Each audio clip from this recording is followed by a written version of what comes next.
Apakah pasangan ini nanti cocok dengan pekerjaan yang menjadi kesibukan saya? Jadi terjadi kekhawatiran yang cukup tinggi di saat pernikahan itu akan diberlangsungkan. Atau bisa jadi dia takut pada masa depannya. Nanti kalau saya menikah, bagaimana dengan masa depan keluarga?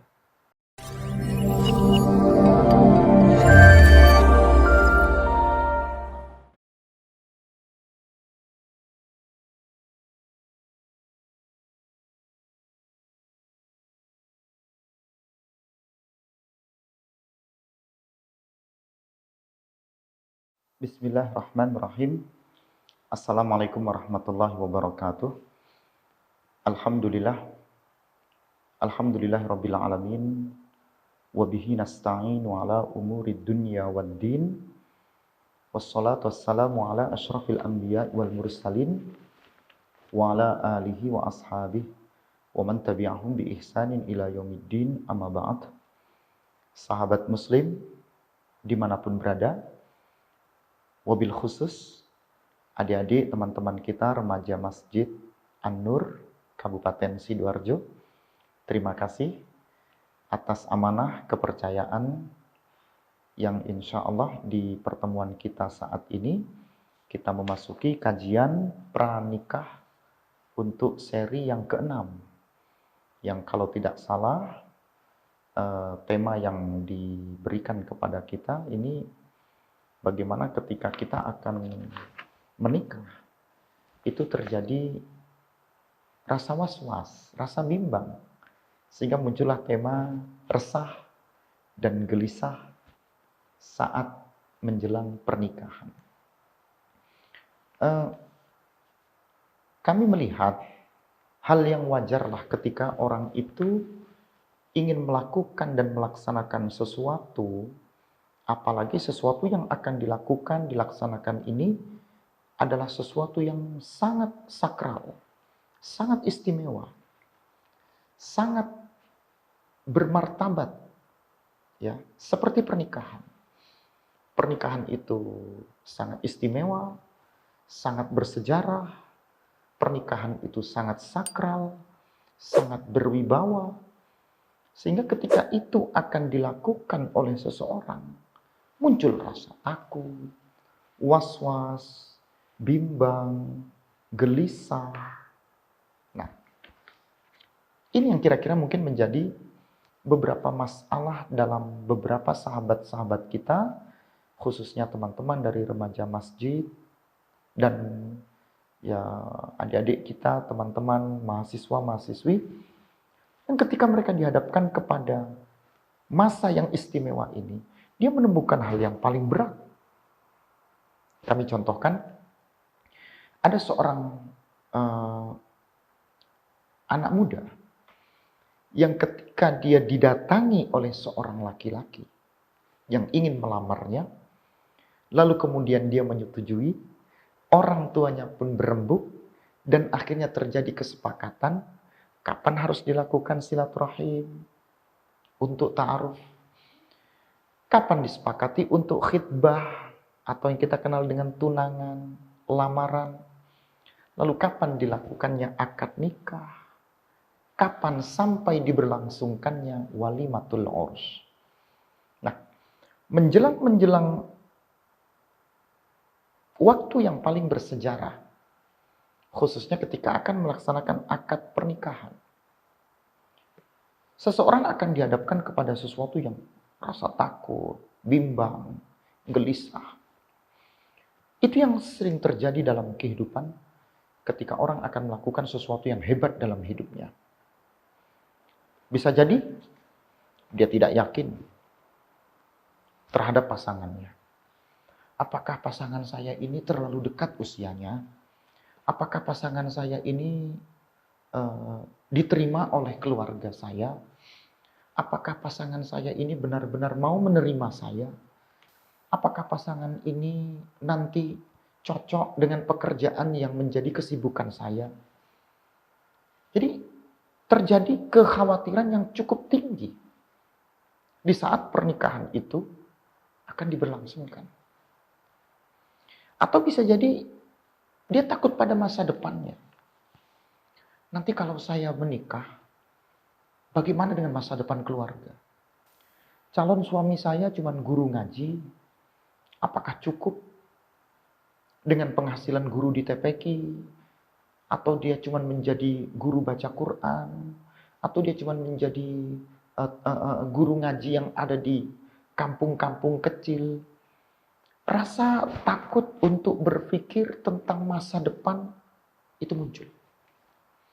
Atau ketika dia akan menikah, calon istri ini dalam posisi masih semester 1, semester 2. Usianya masih 20 tahun, 19 tahun, 21 tahun.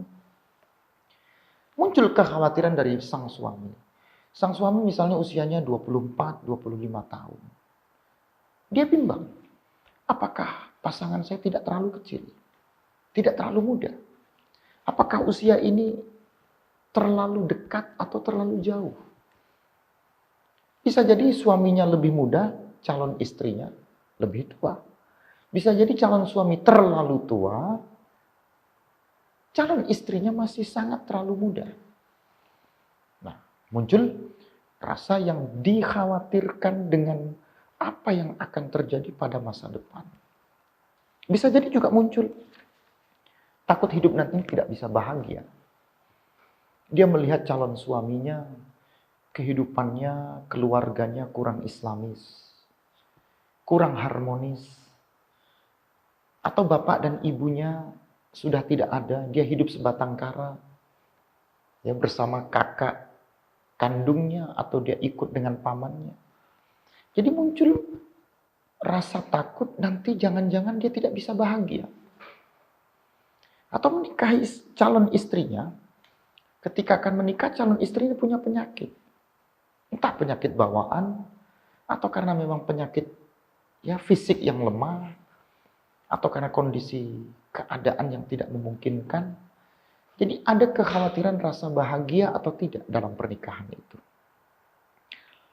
Nah, atau calon suami, ini aslinya dari Batak. Dia lihat mertuanya, marganya Hasibuan, Hutanggulung, Pasar Ribu, ya, Panjaitan, dan yang lain-lainnya. Jadi dia mikir, saya ini dari Jawa, calon suami saya dari Medan, atau calon suami saya dari Sumatera, calon suami saya dari Irian. Rasa kekhawatiran muncul. Apakah nanti cocok dengan budaya yang ada di mertua? Apakah nanti cocok dengan keadaan yang terjadi pada kehidupan keluarga mertua? Muncul rasa takut, galau, gelisah. Ya. Atau sang wanita ini tidak siap. Aku masih usia 19 tahun, masih usia 20 tahun. Mampukah aku menjadi seorang ibu? Sang wanita ini berpikir dia belum bisa masak. Dia tidak biasa mengerjakan pekerjaan rumah tangga. Dia masih bimbang dengan kemampuan dirinya. Dewasakah dia nanti ketika dia waktunya untuk menjadi seorang ibu? Mampukah dia nanti ketika dia menjadi seorang istri untuk bertanggung jawab terhadap beban pekerjaan sebagai ibu rumah tangga? Atau ketika calon sang istri ini sudah pasca sarjana, sudah S2, usianya masih muda, 22, 23 tahun, pintar, sudah S2, sudah menyandang gelar master, suaminya mungkin juga master. Tapi dia berpikir, apakah aku nanti ketika menikah dan menjadi seorang istri, aku tidak bisa berkarir, aku dibatasi gerak-gerikku oleh suamiku sehingga tidak boleh beraktivitas, bekerja di luar, tidak boleh menjadi seorang aktivis di organisasi, tidak lagi bisa bergaul di kehidupan masyarakat dengan teman-temannya. Dia akan dikurung di rumah, dia mungkin akan hanya menjadi seorang ibu rumah tangga. Nah, sahabat muslim, teman-teman sekalian, ketika akan menikah, rasa kegalauan, kegelisahan, rasa takut yang sedemikian ini muncul. Apa yang harus kita lakukan? Apa yang dapat kita pikirkan untuk menyelesaikan masalah yang sedemikian rupa? Nah, dalam tema kita yang singkat ini kita coba ulas ya, dari beberapa ikhtiar dan ijtihad kita. Seorang manusia itu diberikan kekuatan untuk mampu memanage hidupnya. Kita ini diberikan at-taqah, al-quwah, kekuatan, kemampuan. Kita punya daya, kita punya usaha, kita punya pilihan hidup. Maka poin yang pertama, teguhkan niat kita ketika kita akan menikah. Jadi tidak perlu takut, tidak perlu gelisah, tidak perlu bimbang, tidak perlu khawatir. Hadis Umar radhiyallahu anhu menyebutkan, ya, innamal a'malu binniyat wa innamal likulli imri'in ma nawa. Sesungguhnya setiap pekerjaan apapun itu bergantung kepada niatnya. Wa innamal likulli imri'in ma nawa. Dan setiap orang itu tergantung kepada apa yang dia niatkan. Nah, saat teman-teman sekalian akan menikah, teguhkan ini pernikahan dengan niat yang benar, niat yang tulus, niat yang ikhlas, semata-mata dilakukan hanya karena ibadah kepada Allah, mengikuti sunnahnya Rasulullah. An-nikahu min sunnati, faman raghiba an sunnati falaysa minni. Jadi kalau memang nikah ini ada sunnahnya, sunnah dan tuntunan yang diajarkan Rasulullah untuk kehidupan kita, adakah janji Allah ketika kebaikan itu kita lakukan, maka Allah akan memberikan kesulitan? Kan tidak. Semua pekerjaan apapun, aktivitas kehidupan kita apapun, kalau kita lakukan dengan niat yang baik lillah, niat yang kita lakukan ini melakukan syariat, meneguhkan tuntunan, mengencengkan hidup kita dengan istiqamah, teguh pendirian kita, semata-mata menjalankan perintah Allah. Insya Allah. Niat yang tulus, niat yang benar-benar untuk kebaikan, kemaslahatan kehidupan kita, pasti Allah akan mudahkan. Maka tata niat kita baik-baik saat kita akan menikah. Buang semua keraguan. Hilangkan apakah kebahagiaan itu akan datang, apakah pasangan ini akan cocok, apakah jodoh ini benar-benar akan sayang sama kita, apakah mertua ini nanti akan peduli dengan kehidupan kita, apakah masa depan ini nanti akan indah. Apakah kita nanti bisa menjadi suami yang baik, istri yang baik? Apakah kita mendapatkan pekerjaan yang layak, yang ideal, yang mencukupi kebutuhan hidup kita? Hanya niat yang baik, niat itulah yang nanti akan membuka lebar-lebar semua kesulitan hidup, nanti akan menjadi sesuatu yang memudahkan dalam hidup kita. Pasti setiap kemudahan yang kita lakukan itu disebabkan karena tuntunan kebenaran yang kita kerjakan. Tidak ada orang yang mengerjakan satu tuntunan, satu kebenaran, apalagi ini menikah, lalu Allah kasih kesulitan. Tidak. Di balik kesulitan yang Allah berikan, pasti Allah titipkan semua kemudahan. Dan di balik setiap kesulitan yang Allah berikan, Allah akan beri jalan keluar. Maka karena ini kemudahan, niatkanlah, teguhkanlah kebaikan kita untuk menikah, mendatangkan kemaslahatan yang terbaik untuk hidup kita ke depan. Yang kedua yang dapat kita lakukan, tidak cukup dengan niat. Tidak cukup orang itu ingin menikah saja. Kita ditanya, apakah Anda ingin menikah? Pasti. Tapi apa modal kita? Apa persiapan kita? Orang yang benar, ketika dia akan melakukan perjalanan yang jauh banget, dia pasti akan punya persiapan yang hebat. Ya, man arfa bu'da safari ista'adda. Man arfa, siapa yang telah mengetahui bu'da safar, perjalanan yang cukup jauh, perjalanan yang cukup panjang, ista'adda, maka dia akan memiliki persiapan. Menikah, ini tidak setahun 2 tahun. Teman-teman bisa bayangkan, berapa usia kita? Usia kita 60 tahun, atau seperti Rasulullah 63 tahun, 70 tahun. Kapan kita menikah? Kita menikah usia 23 tahun, 20 tahun, 25 tahun. Tapi usia ketika kita menikah usia 25 tahun. Tapi kita diwafatkan oleh Allah 60-70 tahun. Panjang ini perjalanan hidup. Maka dari itu, poin yang kedua ini, kita butuh persiapan. Dengan apa?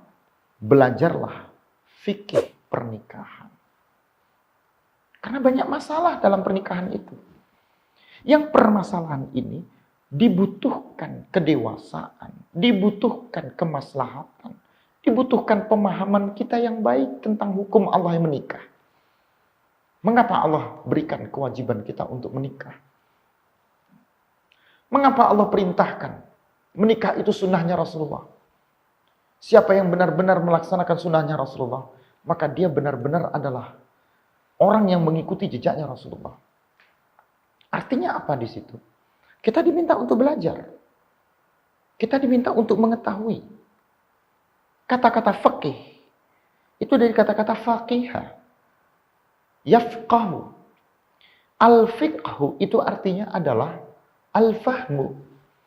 Jadi faqih ini artinya adalah pemahaman. Maka orang yang belajar tentang fikih pernikahan, maka orang itu ingin memahami, ingin mempelajari seluk-beluk apa yang terjadi dalam pernikahan. Nah, karena ini belajar tentang hukum yang berhubungan dengan pernikahan, kita butuh bekal itu. Nah, mengapa orang menjadi gelisah, takut, khawatir? Karena dia tidak tahu. Kami contohkan, teman-teman ingin berangkat kemana? Oh, dia ingin berangkat ke Banyuwangi. Tapi karena dia ini aslinya orang dari Aceh, yang tidak pernah tahu perjalanan dari Sidoarjo ke kota Banyuwangi, maka dia benar-benar takut. Nanti di jalan ada orang jahat apa tidak? Nanti di jalan itu perjalanannya mengenakkan apa tidak? Di jalan itu jalannya liku-liku atau tidak? Jarak tempuhnya seperti apa? Karena dia belum pernah tahu bagaimana Banyuwangi dan bagaimana seluk-beluk perjalanan dari Sidoarjo ke Banyuwangi. Dia bimbang, dia takut, dia was-was. Tapi kalau dia mau belajar, dia lihat YouTube. Bagaimana nih perjalanan dari Sidoarjo menuju Banyuwangi? Ada apa kendala-kendalanya? Bagaimana perjalanannya? Dilihat petanya. Dilihat keadaan yang sebenarnya memudahkan dia dari jalan menuju kota Banyuwangi. Kalau ada pengetahuan tentang Sidoarjo dan Banyuwangi, insya Allah dia tidak perlu takut. Hilang was-wasnya. Nah, kawan-kawan yang akan menikah, solusi yang kedua tidak cukup dengan niat. Tapi teman-teman harus belajar seperti apa yang harus kita pahami, yang harus kita sadari, yang harus kita mengerti tentang apa sebenarnya seluk-beluk yang ada di dalam pernikahan itu. Dalam kitab Al-Mawardi itu ada judul buku Adabud Dunya Waddin. Beliau menceritakan ya, al-ilmu khairun minal mal. Ilmu itu lebih baik daripada harta. Wal ilmu yahrusuka wa anta tahrusul mal. Ilmu itu lebih baik dari harta. Dan ilmu adalah sesuatu yang akan menjaga dalam kehidupanmu. Sementara engkau adalah sosok yang akan menjaga hartamu. Mana lebih penting antara ilmu dengan harta? Ilmu kan, pengetahuan kan. Tidak cukup kita menikah. Siapa yang kita nikahi? Oh, mertua kaya. Oh, ayah saya mampu. Lalu menikahlah kita dengan sang wanita itu, atau menikahlah kita dengan sang pria itu, dengan bekal harta kita punya. Dari mana harta itu? Dikasih sama bapak, atau dikasih sama bapak mertua. Rumah dibangunin, kendaraan disiapkan, kebutuhan keluarga dicukupi, pekerjaan disiapkan. Sehingga ketika akan menikah, dia sudah disiapkan dengan harta. Cukupkah bekal ketika kita akan melakukan pernikahan cukup dengan harta? Tidak. Pengetahuan kita tentang apa yang terjadi dalam pernikahan itu jauh lebih penting. Lihat kehidupan teman-teman kita yang digagalkan kehidupannya hanya karena harta. Yang hanyut karena ingin menikah, ngebet ini mau menikah. Tapi siapa yang dia nikahi? Yang dia lihat cuman hartanya. Yang dia lihat cuman fisiknya. Yang dia lihat cuman martabat, jabatan, kedudukan, profesi. Baik calon yang akan dia nikahi atau keluarga yang akan dia nikahi. Nggak ada bekal ilmu pengetahuan. Maka ketika dia menikah, lalu kemudian hancur kehidupan keluarganya. Padahal hartanya cukup. Martabat keluarganya baik. Ekonominya lebih. Fasilitas ketika menikah luar biasa. Tapi kenapa harus pisah? Kenapa harus cerai? Sahabat muslim tidak cukup dengan harta. Maka ketika Al-Mawardi mengingatkan ke dalam kehidupan kita, ilmu ini lebih penting daripada bekal ketika kita akan menikah dengan harta. Kenapa? Ilmu lebih baik daripada harta. Nah, disinilah jangan sekali-kali kita diatur dengan harta dalam kehidupan kita, tapi ilmu pengetahuan, pemahaman yang ada dalam hidup kita ketika kita akan menikah dengan harta yang kita miliki, pengetahuan kita, ilmu kita lah yang menjaga kita dengan harta yang kita miliki. Kalau ini salah, kita dijebak dengan harta dan kehidupan kita akan hancur dengan amanah yang Allah titipkan berupa harta. Makanya sahabat muslim sekalian, mari kita belajar fikih pernikahan. Kita kuasai seluk-beluk pernikahan itu dengan pengetahuan. Tidak cukup bekal kita yang lainnya, tapi bekal pengetahuan kita tentang hukum-hukum yang berhubungan dengan seluk-beluk pernikahan jauh lebih penting. Yang ketiga, bagi kedua belah pihak, calon suami dan calon istri, belajarlah untuk dewasa. Yang menjadi seorang calon suami, dia harus belajar bagaimana memimpin keluarga. Dia harus belajar bagaimana menjadi imam dalam kehidupan keluarganya. Belajar qiraah yang baik. Dia harus belajar ngaji. Berarti dia harus belajar untuk menjadi orang yang dewasa. Orang yang disiplin dalam waktunya. Orang yang tegas ketika memutuskan sebuah perkara. Orang yang berwibawa. Sekalipun usianya masih 23 tahun, 22 tahun, tapi dia sudah seorang bapak, suami. Karena istrinya 19 tahun tamat SMA menikah, dia baru tamat kuliah menikah. Usia 22 tahun, tamat kuliah menikah. Istrinya baru kuliah semester 1 menikah. Punya anak 1. Usia 22, 23, 24 tahun sudah menjadi seorang bapak. Dibutuhkan kedewasaan. Latih kedewasaan itu jangan saat ketika kita sudah menikah. Berlatihlah untuk dewasa sebelum kita menikah. Sang wanita sudah belajar untuk membantu ibunya di rumah. Berapa usia Anda? Oh, saya usianya 21 tahun, 19 tahun, 20 tahun. Ketika ibunya memasak, dia membantu ibunya. Ketika ibunya mencuci, dia membantu pekerjaan dan meringankan beban ibunya. Jadi pekerjaan rumah tangga ini sudah dia kuasai. Untuk apa? Dia belajar dewasa untuk nanti suatu saat dia menjadi seorang ibu. Itu bekal yang hebat dan butuh pembiasaan yang cukup berat. Makanya sahabat muslim sekalian, kalau kita masih belum bisa dewasa, jangan melangkah untuk pernikahan. Berat ketika pernikahan itu kita lakukan, tapi kita belum punya sikap dewasa. Anda seorang suami atau Anda seorang istri. Waktunya masak, Anda tidur. Waktunya ibadah berjamaah, Anda lalaikan. Lalu keluarga ini mau dibawa kemana? Tidak pernah masak, GoFood, GoSend, beli makanan jadi, jajan di luar. Mana fungsi seorang istri? Mana fungsi seorang ibu terhadap suaminya? Anda sebagai seorang suami tidak bertanggung jawab. Waktunya sholat Anda tidur, waktunya istirahat Anda nyangkruk, waktunya bekerja Anda tidak bekerja, Anda sibuk dengan pekerjaan Anda sendiri. Lalu dari mana Anda dapat nafkah, penghasilan? Anda minta ke orang tua. Karena orang tua punya pekerjaan yang mapan, banyak kos-kosannya, atau punya pertokoan, atau punya pabrik. Lalu Anda santai di rumah. Nggak bisa. Untuk masuk di jenjang pernikahan, biar kita tidak takut, tidak khawatir, tidak was-was, belajarlah menjadi orang yang dewasa. Jadi ada kesiapan dalam diri kita. Suatu saat kita menikah, kita harus menjadi imam di keluarga kita. Sudah sering dan bisa latihan. Saat kita menikah, kita harus mengerjakan pekerjaan rumah tangga. Sudah biasa dilakukan karena membantu dan meringankan pekerjaan orang tua. Nah, ini bisa dicoba di poin yang ketiga, ya, agar kita tidak takut, was-was, khawatir dalam menikah. Berlatihlah untuk menjadi orang yang dewasa dalam banyak hal, termasuk dewasa dalam berpikir dan memutuskan perkara-perkara yang berat dalam kehidupan keluarga. Yang keempat, kita diminta untuk menjaga.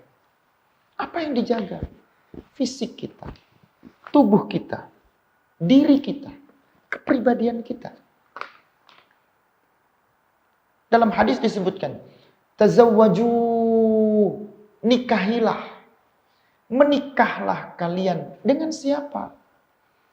Bil walud wal wadud. Siapa al walud? Wanita yang subur. Pasangan yang subur. Siapa al wadud? Yang banyak cintanya, yang banyak mawaddahnya. Paling indah bahasanya, yang paling romantis dalam hidupnya.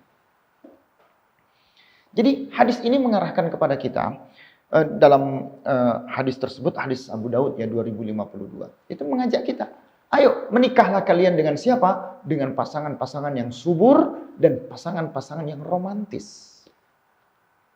Kenapa itu kita lakukan? Dan mengapa itu harus kita kerjakan? Ini hubungannya dengan fisik. Orang yang selalu menjaga, merawat dirinya, menjaga kepribadiannya, menjaga fisiknya, menjaga matanya, menjaga pikirannya, menjaga anggota tubuhnya. Kalau ini sudah dilatih sebelum dia menikah, insya Allah, pasangan hidup itu benar-benar akan amanah untuk kehidupannya. Pasangan hidup ini benar-benar akan memberikan kemaslahatan yang terbaik untuk pasangan hidup.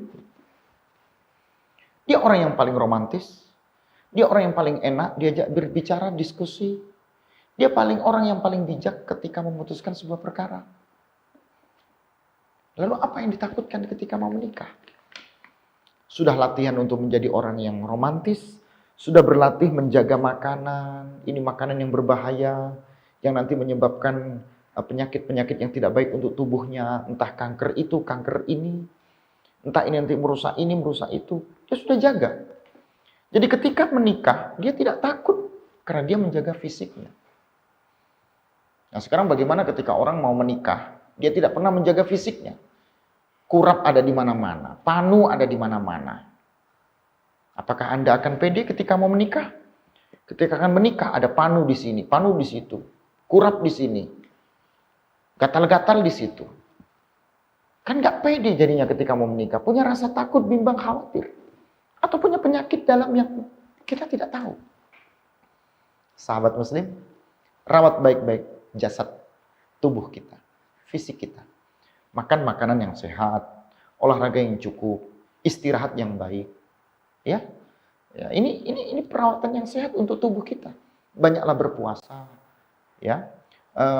Kuatkanlah dengan gizi, makanan-makanan yang cukup indah untuk tubuh kita. Kurma, madu, ya, buah tin, buah zaitun, atau mengkonsumsi minuman yang baik, ya, saffron dan yang lainnya. Ini kan menjaga tubuh dan fisik kita agar menjadi saat kita menikah, ini kita benar-benar dalam posisi orang yang pede.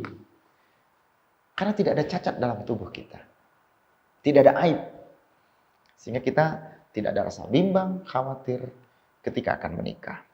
Ya, di dalam hadis yang lain juga disebutkan, kata Rasulullah apa? Khairukum li ahli. Wa ana khairukum li ahli. Sebaik-baiknya kalian adalah sebaik-baiknya kalian terhadap keluargaku. Dan aku adalah sebaik-baiknya kalian untuk keluargaku. Artinya Rasulullah saja selalu mempersembahkan yang terbaik untuk keluarganya.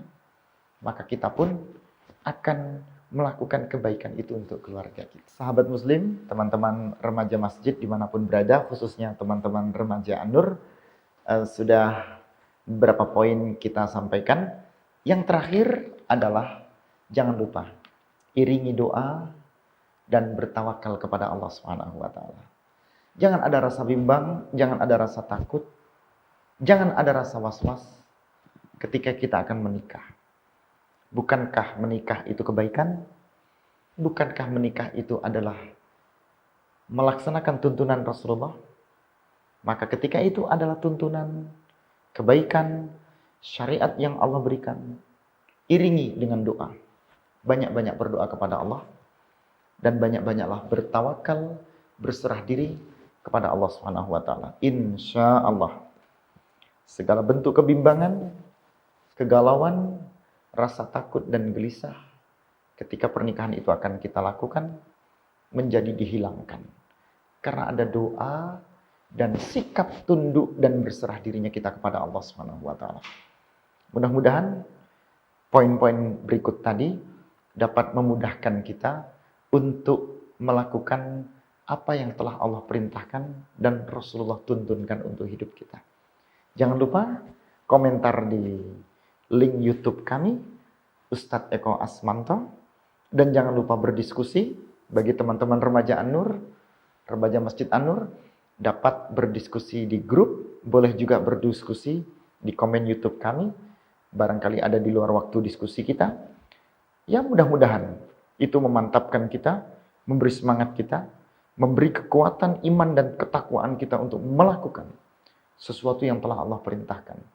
Setiap kemudahan pasti Allah sertakan segala kebaikan dalam hidup kita.